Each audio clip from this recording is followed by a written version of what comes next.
Hello, YouTube. I'm Vince White. I'm an employment attorney, and we are answering publicly posted questions from YouTube users.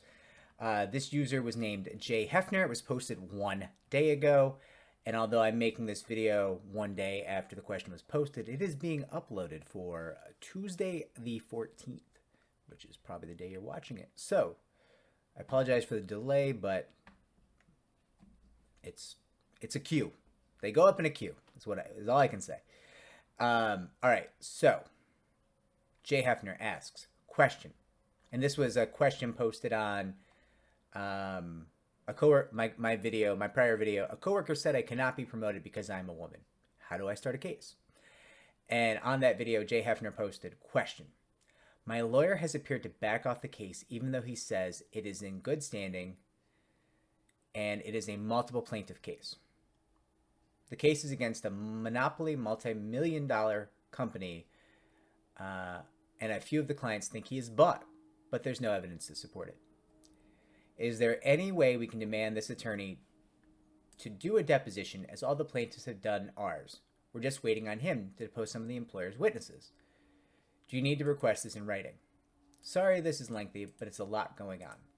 Okay, so I'm going to make 2 videos in response to this because it's essentially 2 questions.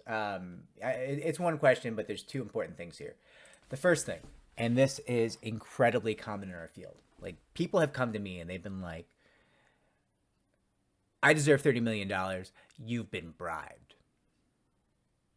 Okay.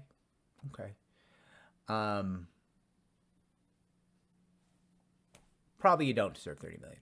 I mean, actually, let me take it. Probably, in my opinion, you do deserve 30 million. However, probably the law says differently. Okay, so like that's pretty rare in our field. Huge paydays like that are pretty rare. And I know that's not what you're saying, Jay Hefner. I'm talking in generalities. I'm kind of giving an example of like people who say their attorney has been bribed, because I hear it all the time. I get a couple calls a week, every week, being like, "Hey, I want to switch to your firm. I think my attorney's been bribed." I'm like, "Oh my goodness, what makes you think that?" Well, he or she said I should consider settling my case for like 3 to 5 years of average earnings. I'm sitting there, I'm like, well, that sounds like you have a solid case then, if that's what your attorney is suggesting. And their take is like, no, that's not money. That's nothing. I always really enjoy when people say to me, and that's not money. And I'm like, they're often referring to sums that they happen to know are like what they would hope to earn over the course of the next 30 years of their career. And they're like, that's not money. I'm like, well, it's probably the best case scenario for the rest of your life, right? That's what you could hope to earn in the rest of your living days. So for you to say that's not money, well, doesn't, I have concerns for your economic fortunes at that point, right? So yeah, this idea that your attorney's been bought, probably not. It's possible. Listen, it's possible. I can think of at least one firm that famously did get bought and got caught. They entered into a kind of a case fixing deal with a defense firm, which was eventually busted up, and the courts had their say in that. But beyond that, I mean, it's incredibly rare. That's the only one that I can think of from the entirety of my career. One ever, right? Of all the thousands and tens of thousands of cases that I've been aware of in my career, that's the only one where I've ever seen a bribe. The reason why it's unlikely the attorney has been bribed is it's pretty simple. The bribe would have to be so huge that the attorney was comfortable risking the loss of her or his license. So like, if you think your average employment attorney, does well, makes, a good payday, right? And they maybe have 20 years of their career left. They take a bribe and they know that everybody involved doesn't care if it gets out they took a bribe, right? Like, does the employer care? The defendant? They don't care. Do the clients care? No, they don't care. Do the paralegals care? No, they don't care. They probably hate you because they work for you and they probably find you annoying because all employment attorneys are actually really annoying as employers.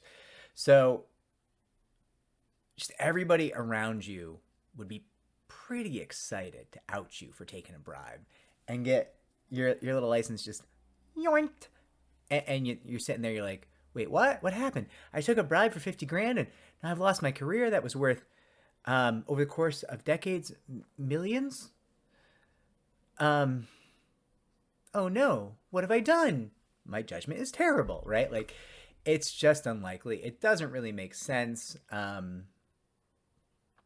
It doesn't. It just doesn't make sense. And it also doesn't make sense in a field where, like, you earn more if you do better. So you could be dirty and take bribes, or you could just put the work in and actually help people and win people money and take your percentage. And if you win people lots of money, you then get big paydays, right? So the idea of this attorney is being bribed, I know it happens. I know it can happen. I just think it's unlikely. That's all I'm saying. I'm going to make a second video to answer your second question. And I know that, Jay Hefner, this is not what you're saying. I'm just responding to that general idea of an attorney being bribed. I know this is not what you're saying. This is nothing in this video should in any way be taken to be me deriding you. I think your questions are completely legitimate. I'm just addressing something I hear all the time from like other people, right? I hope it's helpful. If it was, consider liking and subscribing, and I look forward to answering your second part of your question. Take care.